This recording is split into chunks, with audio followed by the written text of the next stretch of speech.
میں بھائی صاحب کے سارے سوال کے لیے جواب دے کل یہ وقت ہم پر بھی آنا ہے، تو بہتر ہے کہ وہ وقت آنے سے پہلے پہلے ہم اس کی تیاری کریں۔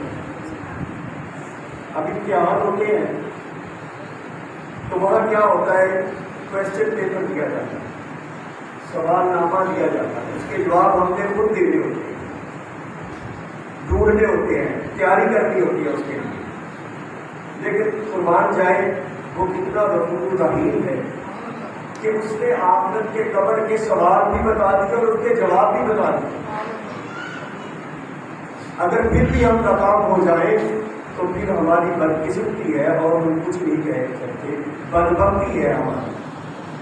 یہ سوال بھی بتا دیے ہیں کہ یہ سوال ہوں گے اور اس کے جواب بھی دے دیے ہیں کہ یہ جواب ہے، تیاری کر لو، اس کی تیاری کر لو۔ ہماری دنیا کے پیچھے بات رہتی ہے، دنیا کی فکر ہمیں لاحق ہے، لیکن یہ چند دنوں کی زندگی ہے۔ کوئی 2 دن زندہ رہتا ہے، کوئی 1 دن زندہ رہتا ہے، کوئی سال زندہ رہتا ہے، کوئی 10 سال، کوئی 100 سال تک جاتا ہے، بالآخر زندگی میں ختم ہو جاتا ہے۔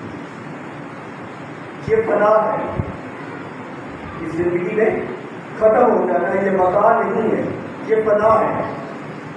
جو آگے ہمیں زندگی ملتی ہے بدلی زندگی، جس میں ختم ہی نہیں ہونا، اور نہ اس میں بڑھاپا آنا ہے، نہ اس میں بیماری آنی ہے، اس میں صحت اور تندرستی کے ساتھ نوجوانی کی حالت میں ہم رہیں گے۔ اس قائم رہنے والی زندگی کو ہم بھول سکتے ہیں، اس کی تیاری کریں۔ دوستو، میرے قائد شیخ الاسلام پروفیسر ڈاکٹر محمد عبد القادری رضی اللہ عنہ فرماتے ہیں کہ لوگوں ایسی سنگتیں بناؤ، ایسی سنگتیں اختیار کرو کہ وہ سنگتیں تمہیں قبر میں بھی کام دیں، حشر میں بھی تمہارے کام آئیں، آخرت میں بھی تمہارے کام آئیں۔ ہم دوستیاں بناتے ہیں، سنگتیں بناتے ہیں، تو دوستیاں کیا ہے کہ عظیم ماں سے بڑھ کر کوئی رشتہ نہیں ہے، کائنات ماں باپ سے بڑھ کر کوئی رشتہ نہیں ہے۔ اب ماں گھر کی دہلیز سے ہی فارغ کر دیتی ہے بیٹے کو، اسے لے جاؤ۔